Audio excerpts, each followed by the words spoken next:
Hello and a very warm welcome to you all. My name is Siddhant and I am a student of BCIIT. BCIIT की बात करूँ तो I'm really very proud to be a part of this college. Faculty is very humble and supportive and placement की बात करें तो placement इस college की लास्ट कुछ बहुत ईयर्स से इनकी लास्ट कुछ ईयर्स से इनकी प्लेसमेंट 100% रही है डेवलपमेंट की फील्ड डेवलपमेंट की प्रोफाइल में।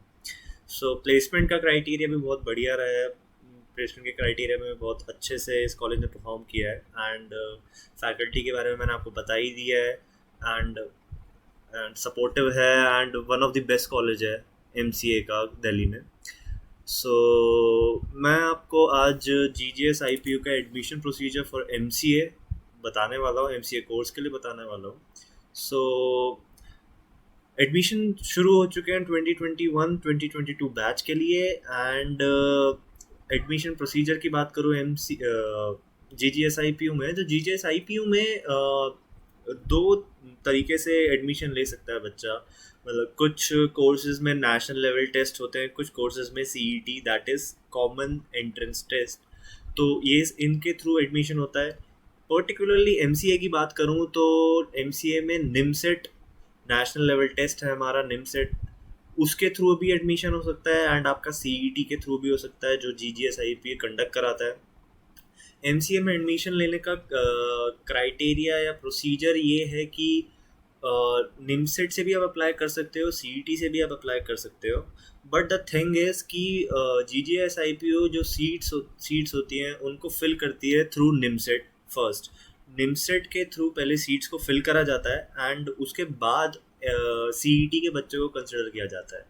मैं मतलब इसको और सिंपली बोलूँ कि तो उसमें ऐसा होता है कि निमसेट के बच्चों को पहले कंसिडर किया जाएगा फॉर द एडमिशन एंड उसके बाद अगर सीट्स वेकेंट बचती हैं तो सी ई टी के बच्चों को कंसिडर किया जाएगा।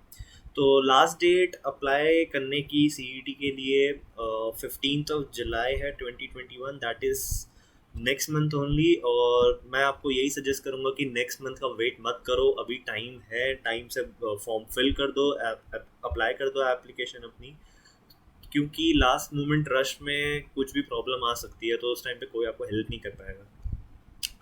सो एलिजिबिलिटी क्राइटेरिया की बात करूँ एम सी ए के लिए तो G G S I P O में एलिजिबिलिटी क्राइटेरिया कुछ ऐसा है कि जो स्टूडेंट है जो अप्लाई कर रहा है उसने या तो बी सी ए पास करी होनी चाहिए या फिर उसके पास bachelor degree in computer science engineering या फिर कोई इक्विवेलेंट डिग्री उनके होनी चाहिए उसके पास। सेकंड कैटेगरी ये है कि स्टूडेंट ने कोई भी 3 साल की डिग्री करी हो एंड उसके पास 10+2 लेवल पे या फिर ग्रेजुएशन लेवल पे maths as a mathematics as a subject हो स्टूडेंट के पास। जो बच्चे सेकंड कैटेगरी में फॉल कर रहे हैं, जो मतलब मैंने आपको नेक्स्ट कैटेगरी सेकंड कैटेगरी बताई, उस कैटेगरी के बच्चों को during the course M C A course उनको कॉलेज से एक कोर्स प्रोवाइड किया जाएगा that is additional bridge course कहते हैं उसको। वो उनको प्रोवाइड किया जाएगा, उसकी स्पेसिफिकेशन कॉलेज आपको दे देगा और वो कोर्स उनको आपको उनको करने पड़ेंगे उन बच्चों को। एंड क्वालिफाइंग एग्जाम में स्टूडेंट्स को 50% मार्क्स एटलीस्ट स्कोर करने होंगे, 50% मार्क्स। बट अगर आप किसी रिजर्व कैटेगरी से बिलोंग करते हैं तो उस टाइम पे आपको 45% मार्क्स भी आपके चल जाएंगे, बट एटलीस्ट 45% मार्क्स होने चाहिए फॉर रिजर्व कैटेगरीज। अब मैं आपको दिखा देता हूँ वेबसाइट खोलकर। तो आपको सिंपली ipu.ac.in पर जाना है एंड आपको ये पेज दिख जाएगा। उसके बाद आपको नीचे स्क्रॉल करना है एंड विजिट फॉर एडमिशन 2021-2022 इस पर क्लिक करना है आपने। आप इस पेज पे लैंड कर जाएंगे एंड उसके बाद आपको रजिस्ट्रेशन 2021 पे क्लिक करना है एंड आपको दिखेगा यहाँ पे न्यू कैंडिडेट रजिस्ट्रेशन का बटन दिखेगा आपको। इस पर आपको क्लिक करना है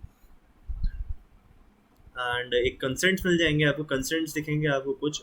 आपको प्रोसीड करनी है अपनी प्रोफाइल आगे तो आपको उसको एग्री करने पड़ेंगे। तो एग्री करने के बाद मैं यहाँ पे आपको सैम्पल फॉर्म भर के दिखा देता हूँ। आपको इसी तरीके से अपना फॉर्म भरना है। तो सैम्पल नेम डाल दिया है मैंने अभी यहाँ पे। अपना रिस्पेक्टिव मोबाइल नंबर डालना है आपने,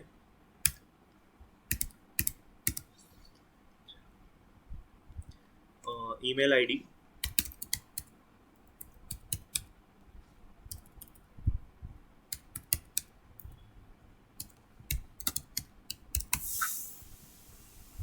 यूज़र आईडी बहुत इंपॉर्टेंट चीज़ है। आप यूज़र आईडी यहाँ पे जब डालेंगे तो आपको एक चीज़ को ध्यान रखना है कि आपको वो यूज़र आईडी मतलब याद रहे आगे, क्योंकि पूरे प्रोसेस में, पूरे एडमिशन के प्रोसेस में आपको ये यूज़र आईडी बहुत काम आने वाली है। तो अपने कंफर्ट के लेवल से, आप कंफर्ट के हिसाब से आप इस यूज़र आईडी को ऑप्ट करना, यहाँ पे सिलेक्ट करना। तो यूज़र आईडी आपको अपने मनपसंद की कोई भी बनानी है।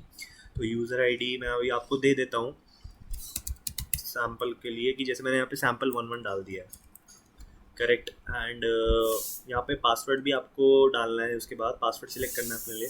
तो पासवर्ड के आपको क्राइटेरिया आपको दिख जाएगा, 8 to 13 कैरेक्टर लॉन्ग होना चाहिए, एक upper case alphabet, lower case alphabet, numeric value, और एटलीस्ट एक स्पेशल कैरेक्टर होना चाहिए, सारे एक एक एटलीस्ट होने चाहिए। तो उसके हिसाब से आपको अपना पासवर्ड सेट करना है एंड आपको पासवर्ड कंफर्म करना है। सिक्योरिटी पिन फिल करनी है अब आपको। अब सिक्योरिटी पिन जो भी आपकी, जब भी आप फॉर्म फिल कर रहे होंगे उस रेस्पेक्टिव टाइम पे आपको जो रिस्पेक्टिव सिक्योरिटी पिन आपको मिलेगी, आपको वो यहाँ पे फिल करनी है। इसके बाद आपको सबमिट कर देना है। अब आपको ये सारी डिटेल्स दिख जाएंगी इधर। डिटेल्स आप यहाँ पे चेक कर लेना, यहाँ पे कोई भी गलती ना हुई हो। तो इसको देखने के बाद अगर कोई गलती नहीं दिखती है आपको, तो यहाँ पे फाइनल सबमिट कर देना है आपने। एंड आपने click log in complete profile, यहाँ पे आपको क्लिक कर देना है। आपको यूज़र आईडी भी दिख गई होगी अपनी, एंड यूज़र आईडी आपने वही यूज़ करनी है इधर जो आपने डाली थी। पासवर्ड डालना है रिस्पेक्टिव, एंड देन की डालनी है आपको, देन साइन इन। अब आप जब इस पेज पे लैंड करेंगे तो मैं आपको एक इम्पॉर्टेंट चीज़ बताना चाहता हूँ। देखिए, अगर आपको निमसेट के थ्रू अप्लाई करना है GJSIPU के एडमिशन प्रोसेस में, तो आपको इस पे फिल करना है, इस वाले लिंक पे क्लिक करना है, इस पे जाना है, ये बटन क्लिक करना है, क्योंकि that is for MCA SC code 105। अगर आपको CET के थ्रू अप्लाई करना है, लाइक अगर आपको CET के थ्रू अप्लाई करना है MCA के एडमिशन प्रोसेस में IPU में, तो आपको नीचे जाना पड़ेगा। एक आपको MCA का एक और ऑप्शन मिलेगा, मैं आपको दिखा देता हूँ। नीचे स्क्रॉल करना पड़ेगा, यस, आपको यहाँ पे एक दिखेगा option MCA CET 2021। That means आपको अगर CET के थ्रू अप्लाई करना है एडमिशन प्रोसेस में, तो आपको इस ऑप्शन पे, इस वाले लिंक पे क्लिक करना पड़ेगा। आप जो निमसेट के थ्रू क्लिक करना है, उसके लिए मैंने प्रीवियसली एक वीडियो बना रखी है पहले से ही। मैं इसकी बात कर रहा हूँ, मैंने अगर निमसेट के थ्रू आपको अप्लाई करना है तो मैंने उसके लिए एक प्रीवियसली वीडियो बना रखी है, एंड उस वीडियो का आप चेक कर सकते हैं, इसी चैनल पे है। एंड बाकी मैं CET के थ्रू अप्लाई करने का आपको बता देता हूँ, ठीक है। और तो ये बात आप याद रखें कि आप दोनों के थ्रू भी अप्लाई कर सकते हैं। एक बार आपने वो ऊपर वाला फॉर्म भरा, एक बार आप ये वाला फॉर्म भरोगे, पूरी रजिस्ट्रेशन अपनी पूरी करोगे, एप्लीकेशन पूरी भरोगे, एक निमसेट के थ्रू होगी और एक नॉर्मल CET के थ्रू होगी, और दोनों में आपने अपनी रिस्पेक्टिव फीस भरनी है, और उसके बाद आप दोनों के थ्रू आप GJSIPU के एडमिशन प्रोसेस में पार्टिसिपेट कर सकते हैं। तो वो तो हो गया कि आप दोनों के थ्रू अप्लाई करना चाहते हो, बट अगर सिर्फ निमसेट के थ्रू आप अप्लाई करना चाहते हो, तो आप वो ऊपर जो आपको लिंक था, वो उस पर आपको, उसके थ्रू आपको अप्लाई करना है। एंड CET के थ्रू, अगर आप सिर्फ CET के थ्रू आपने करना है, तो आप सिर्फ ये वाला फॉर्म भरेंगे। तो मैं आपको फॉर्म फिल करके दिखा देता हूँ। तो एप्लीकेशन अब आपने भरनी है अपनी। तो आपकी कैंडिडेट नेम है, ये सब आपको पहले ही आ जाएगा, क्योंकि आपने अपना पहले डाल रखा था। मैंने सैम्पल डाला था अपना नेम, तो आप भी जो भी आपने रिस्पेक्टिव नेम डाला होगा उस टाइम पे अपना, वो आपको दिख जाएगा इधर। तो फादर्स नेम डालना है आपने,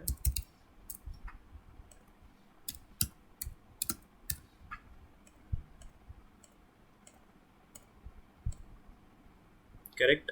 and respective gender and category, जिस भी कैटेगरी से आप बिलोंग करते हैं, general, EWS, schedule caste, SC ST OBC, कोई सी भी कास्ट, जिस भी कैटेगरी से आप बिलोंग करते हैं, वो आपको यहाँ पे फिल करनी है।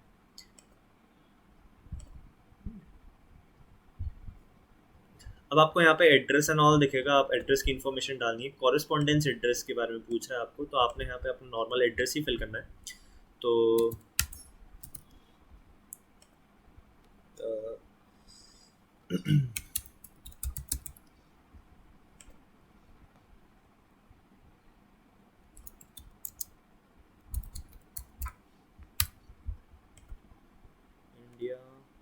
स्टेट आपने अपना सेलेक्ट करना है एंड देन डिस्ट्रिक्ट के बारे में बताना है आपने अपना इधर, करेक्ट, एंड अपना ऑल्टरनेट नंबर।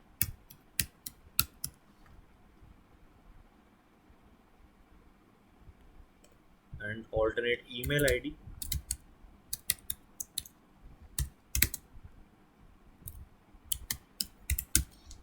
ये फिल करने के बाद देखिए, अगर आपका ये जो आपने कॉरेस्पॉन्डेंस एड्रेस अब आपने भर दिया है इधर, करेक्ट। अब आपका परमानेंट एड्रेस और कॉरेस्पॉन्डेंस एड्रेस सेम है तो आपने इस चेक बॉक्स पे चेक करना है। अगर आपका permanent address and correspondence address आपका दोनों अलग अलग है तो आपको ये पार्ट भी फिल करना पड़ेगा। तो अभी मैं आप यहाँ पे चेक कर देता हूँ, correspondence address and permanent address same है तो, एंड देन उसके बाद यहाँ पे क्लिक कर दिया मैंने, सेव एंड नेक्स्ट पे जाना है मैंने। अब यहाँ पे आपकी दो डॉक्यूमेंट्स मांगेगा, photograph and date of birth certificate या फिर 10th का पासिंग सर्टिफिकेट आपको यहाँ पे डालना है। तो फोटोग्राफ की बात करें तो वो जेपीजी फॉर्मेट में होनी चाहिए और उसका साइज 10 या 100 या दैट इज 10 to 100 KB के बीच में होना चाहिए। सो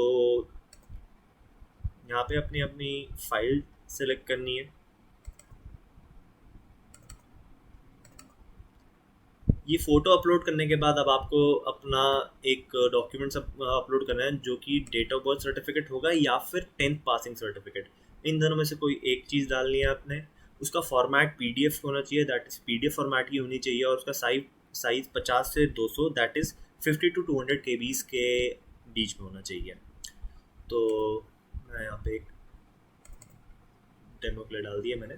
तो मैंने ये दोनों चीज़ अपलोड कर दिया है। अब मैं इसको प्रीव्यू करूँगा, सबमिट एंड प्रीव्यू बटन पे क्लिक करके आपकी यहाँ पे फ़ोटो दिख जाएगी एंड यहाँ पे आपने जो अपना पीडीएफ अपलोड किया होगा।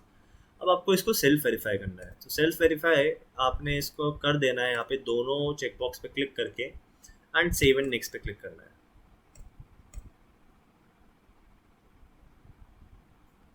आपको अपनी पूरी प्रोफाइल दिख जाएगी इधर, पूरी प्रोफाइल आप यहाँ पे देख सकते हैं, जो भी आपने डॉक्यूमेंट या फिर अपने जो भी डिटेल्स फिल करी हैं आप इसको चेक कर लो अच्छे से। यहाँ पे पूरा एक एक डिटेल अपनी पढ़ लेना, क्योंकि यहाँ पे अगर कोई गलती होती है यही इन्फॉर्मेशन आपकी आगे चली जाएगी और आगे जाके अगर कुछ भी गलत निकलती है इन्फॉर्मेशन तो उसमें दिक्कत आ सकती है आपको पूरे एडमिशन प्रोसेस में।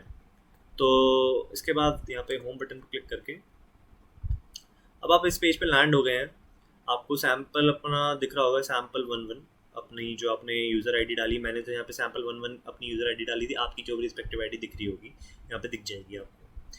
तो लॉग आउट करना है अभी यहाँ से आपको and then tap close and registration 2021 पे वापस जाना है एंड वापस आपको लॉग इन करना है इधर।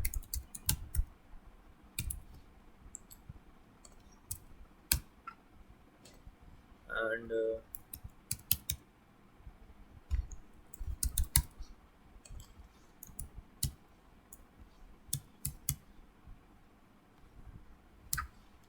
ये करने के बाद आपने साइन इन करना है एंड आप इस पेज पे लैंड कर जाएंगे। आपको याद होगा आप वहाँ पे गए होगे पहले भी, MCA CET पे आपको जाना है, क्लिक हेयर टू अप्लाई करना है, आपकी रजिस्ट्रेशन वगैरह सब कुछ हो चुकी है। अब आप यहाँ पे आपको जो नॉर्मल डिटेल्स हैं अब आपको सिर्फ वही भरनी है इधर, ठीक है।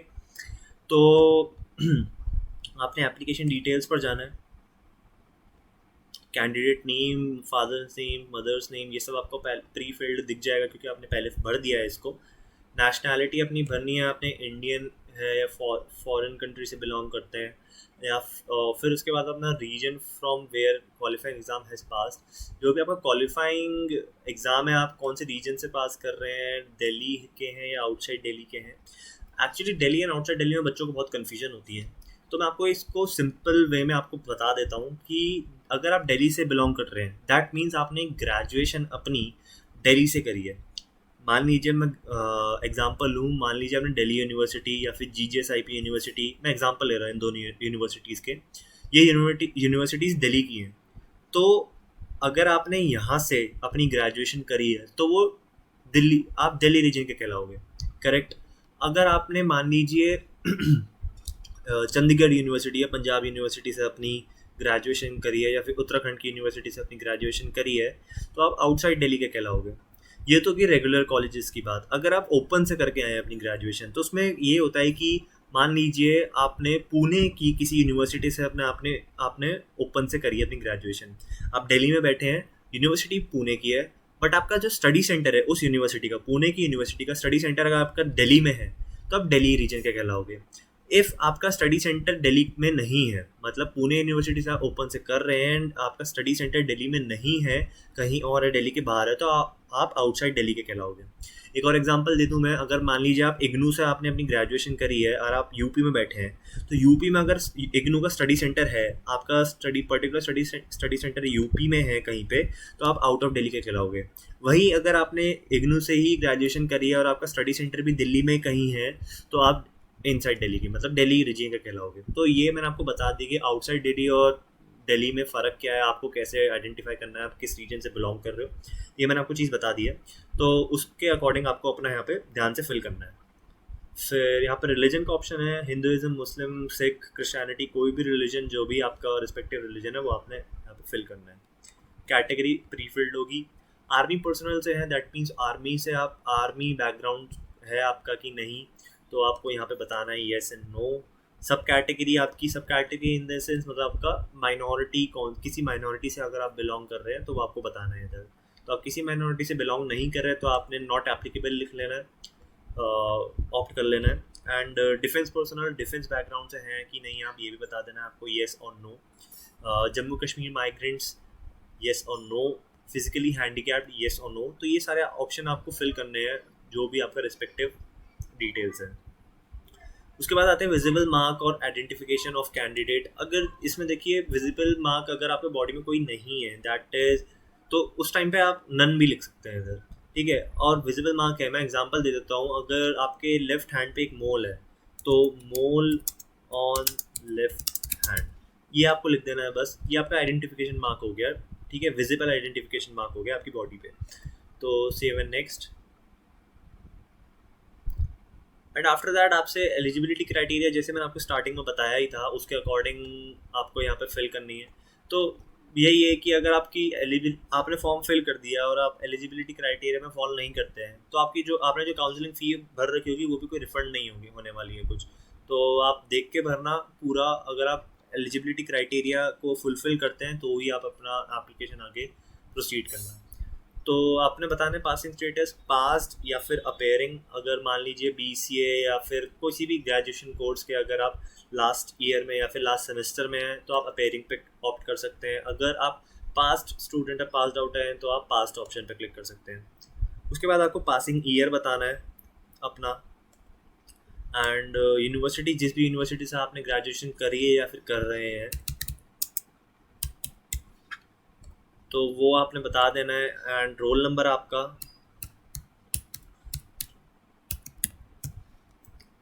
इंस्टीट्यूट का नेम, एंड रिजल्ट मोड आपका बता देना है आपने, and maximum marks and marks obtained, जो भी आपके रिस्पेक्टिव मार्क्स है आपको यहाँ पे फिल कर देने हैं। सेव एंड नेक्स्ट करना है। एंड उसके बाद आपकी कॉन्टैक्ट डिटेल्स, जो भी आपने एड्रेस पहले एप्लीकेशन भरते टाइम, रजिस्टर करते टाइम जो आपने एड्रेस फिल किया था, वो यहाँ पे आपका प्री फिल्ड आ जाएगा। उसके बाद आपको यहाँ पे एग्जामिनेशन सेंटर्स के ऑप्शन आएंगे। देखिए मैं आपको बता दूँ, जो ऊपर जो लिंक था उस टाइम पे निमसेट का, उसमें आपको एग्जामिनेशन सेंटर्स नहीं पूछ रहेंगे, क्योंकि निमसेट का अलग से एग्ज़ाम होगा। अब आप CET का फॉर्म भर रहे हैं यहाँ पे, तो आपको यहाँ पे एग्जामिनेशन सेंटर के बारे में इंफॉर्मेशन फिल करनी पड़ेगी, जो भी आप जिस भी एग्जामिनेशन सेंटर में आप इंटरेस्टेड है वहाँ पे जाके पेपर देने के लिए। तो एग्जामिनेशन सेंटर आप कोई भी फिल कर सकते हैं अपना।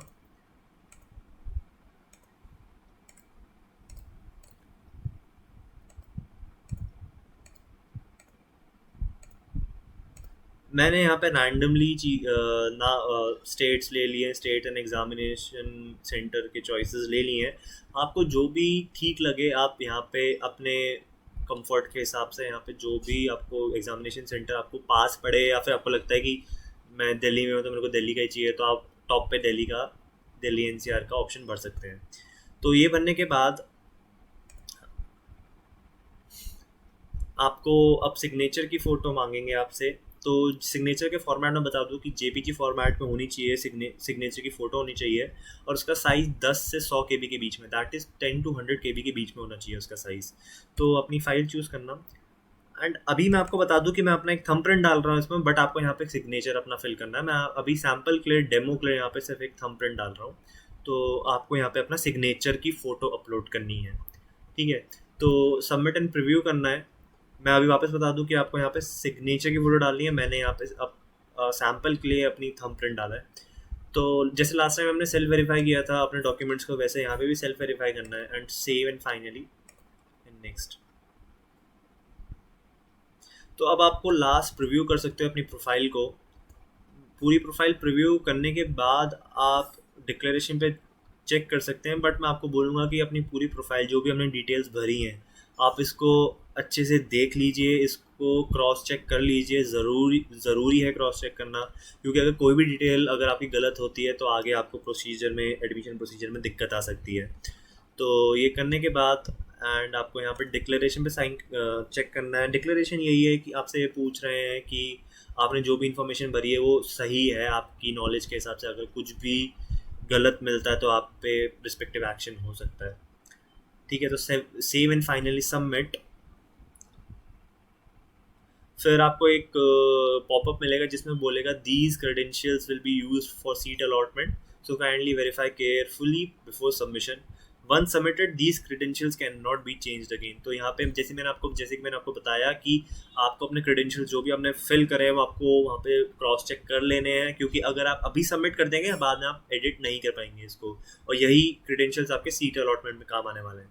तो अभी आपने आप फिल कर देना है, एंड ये सारा सब कुछ फिल होने के बाद अब आपको दिखेगा सिर्फ आपका रजिस्ट्रेशन फ़ी बचेगा। बाकी सारी डिटेल्स आप फिल कर चुके हैं, registration form, application form, qualification details, contact details, exam centre detail, document upload and final submission and पे रजिस्ट्रेशन फ़ी। ये एक इनकम्प्लीट बचा है, बस वो अब आपको यहाँ पे फिल करना है। तो पे रजिस्ट्रेशन फ़ी पे आपको क्लिक करना है, इधर नीचे बटन दिख जाएगा, एंड उसके बाद आपको यहाँ पे दिखेगा आपको मोड दिख जाएगा। ऑनलाइन पेमेंट का ही ऑप्शन दिख रहा है अभी, क्योंकि अभी सबसे ज़्यादा सेफ यही है कि ऑनलाइन पेमेंट रहे। आपको दिख जाएगा यहाँ पे यू आर रिक्वायर्ड टू पे an amount of ₹1200, that is 1200 की अमाउंट, 1200 1200 की अमाउंट आपको यहाँ पे करनी है। तो पे फी पे क्लिक करने के बाद आपको दिख जाएंगी चीज़ें कि सैम्पल, मैंने अपना नेम सैम्पल डाला था स्टार्टिंग में, आपने अपना जो नाम डाला होगा वो यहाँ पे आपको दिख जाएगा।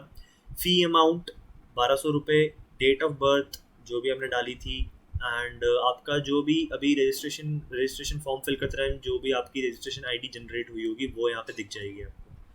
तो उसके बाद आपको 2 पेमेंट गेटवेज के ऑप्शंस हैं, आपको कोई भी किसी में भी सिलेक्ट कर सकते हैं। अभी मैं आपको SBI ई-पे के बारे में दिखा देता हूँ। प्रोसीड फॉर पेमेंट, एंड उसके बाद आप इस पेज पे फॉलो करेंगे, एंड आपने अपने रिस्पेक्टिव डिटेल्स, क्रेडेंशियल्स यहाँ पे डालने हैं, अपने credit, debit card, Bhim UPI, wallet, जो भी आपको ऑप्शन यूज़ करना है वो यहाँ पे यूज़ कर सकते हैं, एंड आपको अपना यहाँ पे पेमेंट करनी है। मैं आपको ये सजेस्ट करूँगा कि जब भी आप पेमेंट कर लेंगे उसका एक स्क्रीनशॉट, उसका PDF अगर डाउनलोड करने का ऑप्शन मिलेगा आप उसको कर लें, और स्क्रीनशॉट भी ले सके तो ले लीजिए, क्योंकि वो बहुत एक इम्पॉर्टेंट चीज़ है, आगे काम आ सकती है आपको। सो ये करने के बाद मैं आपको यही बोलूँगा कि अपनी सारी डिटेल्स फिल अपना ध्यान से करना, एंड जो भी आपको कोई भी आपको प्रॉब्लम हो, इसमें कोई भी क्वेरीज हो, BCIIT वेलकम्स यू, एंड आप कहीं पे भी कांटेक्ट कर सकते हैं। आपको हमने एक मेल दे रखा है, 2 कांटेक्ट नंबर्स दे रखे हैं, आप अपने यहाँ पे क्वेरीज यहाँ पे पूछ सकते हैं, एंड अब नीचे कमेंट बॉक्स में आप अपनी जो भी क्वेरीज है यहाँ पे डाल दीजिए। हम एज सुन एज पॉसिबल उनको सॉल्व करने की कोशिश करेंगे, आपको रिप्लाई देंगे, and thank you so much.